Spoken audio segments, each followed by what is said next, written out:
Before the first star ignited, before the heavens spun into being or the earth took shape beneath an endless sky,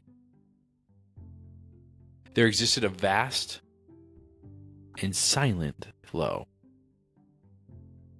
Formless, nameless, it moved like a river with no banks, stretching outward across infinite emptiness, reaching farther than any light could phase, then curving back upon itself in perfect, unbroken return, eternal, independent, unforced.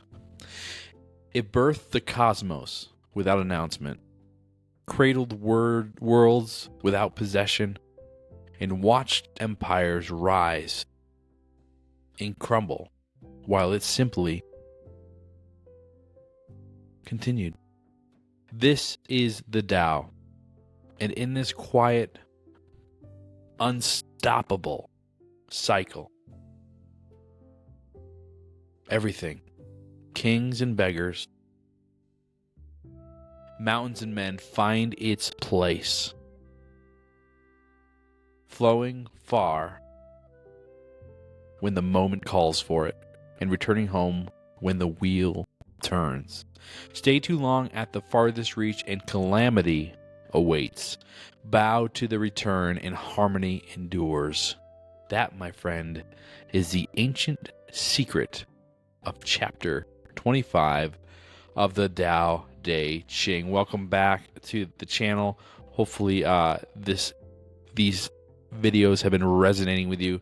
Here we are in chapter 25 of the Tao Te Ching. This is a John Minford version. I'm reading from Nature and the Soul of Itself.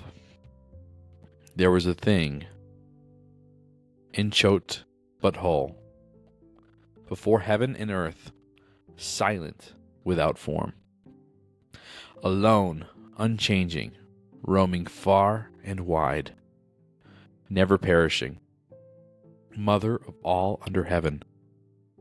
I do not know its true name. I call it the Tao. If I must use words, I call it great. It passes on into the distance. It is distant, and then returns. The Tao is great. Heaven is great. Earth is great. The King is great. In the region of the world, these are the four great things, and the King of men is one among them. He models himself on earth, earth on heaven, heaven on the Tao. The Tao models itself on nature, on the soul of itself. And as with tradition, I will also be reading from the River Master's version, or commentary on this particular chapter from, again, the John Minford version of the Tao Te Ching. The Tao is everywhere. It is yang, in yang, but not scorched, or it is in yang, but not scorched by yang. It yields to yin, but does not decay in yin. It threads all things together, and it is never in peril. Man models himself on earth, the peaceful and quiet, the soft and the harmonious, the provider. Seeds thrown within earth bring forth the 5 grains, deep beneath our sweet springs. Earth models itself on heaven, the still and motionless, the generous, giving without demanding any reward. Heaven models itself on the Tao, the clear, the calm, and silent. The Tao models itself on nature, the soul of itself. The Tao is nature. It has no other model. All right. The Tao. The Tao. The 4 great things. I want to talk about that first. The Tao is great. Heaven is great. Earth is great. And the King is great. Interesting that one of the things it mentioned was the King, right? And so Earth, Heaven, the Tao, the King. The king models himself on that peace and calm, on that beingness. And so he is in harmony with the flow of nature. And this brings me to a thought about one of our sports legends out there. I know you guys love when I talk about sports because I have no idea what I'm talking about. But our dear friend LeBron James, who had an amazing career and was like the Tom Brady of basketball. I at least got the sport right this time. for you sports fans out there. But just like Brady, probably did not flow with the Tao in the way that you would imagine, which is when to sow and when to reap. It's the seasons of things, right? The seasons of life. And our bodies and our experiences go through these seasons. And so Mr. LeBron James also went through seasons, right? Because he's a human being, experiencing the world as we all are. And like many human beings who like to hold on to glory, hold on to the prime of their life, probably stayed in the game a little too long, right? And that's because when you stay too long, you invite calamity into your awareness. And you probably know, if you're conscious of yourself and conscious of what's happening in your life, you probably have some level of awareness that it's time to go. And you ignored that idea and you decided to stay because you were there for the glory. And so it makes me wonder anyway, is this an egoic idea? And I would say the answer is almost certainly yes. Why else would you stay? For no other reason than you love the glory of winning and being in that game. And I would say even in my career, there's that, right?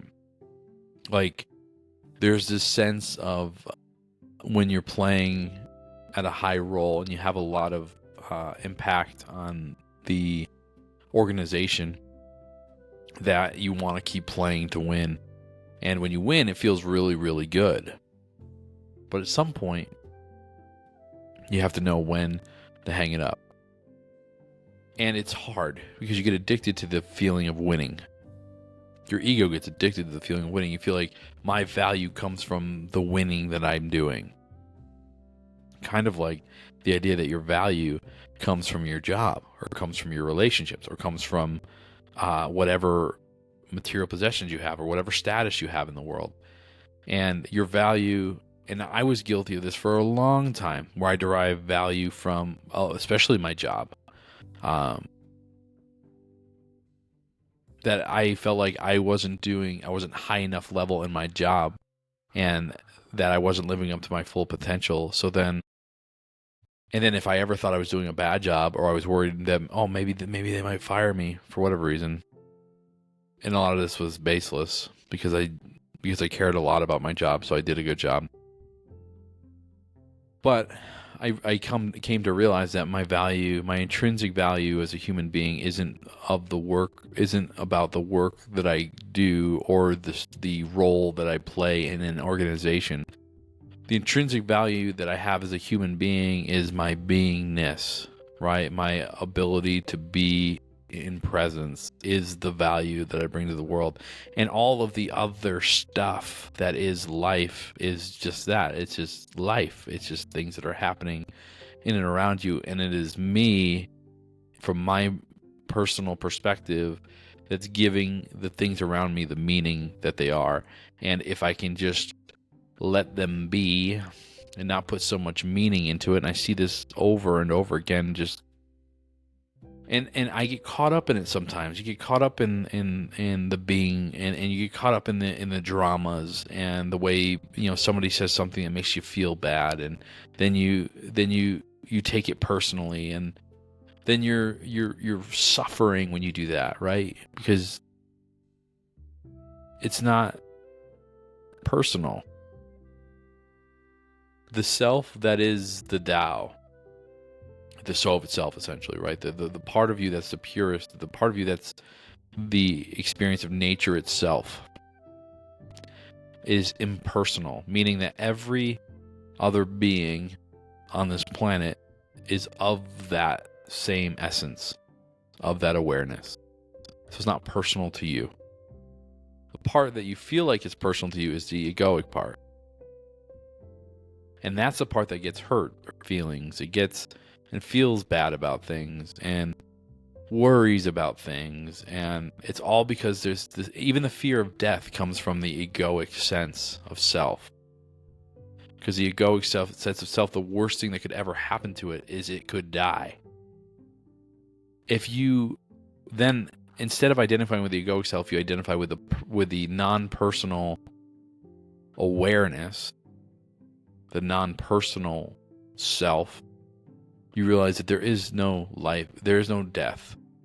There is only continuous life. There's only continuous experience. And when you realize that, then you let go of the fear of death and the worry and the anxiety about all the little stupid things that you're worried about. And you can live a life full of peace, love, and joy. And that, my friends, is true freedom. If this episode resonated with you, please like and subscribe if I could get it out. And the reason why we ask for that, not because every YouTube channel asks for that, they do. The reason we ask for it is because we want the channel to grow. And the reason we want the channel to grow is because we want these videos to get out to more people, and so that more people can experience this sense of truth and joy in their life. That is the intent of the Boundless Sovereign, is to be able to hold the mirror up, help you become integrated and have a whole sense of self, which is really just dropping the ego layers. And then to go out into the world and be that positive ripple effect for others. We'll see you in chapter 26.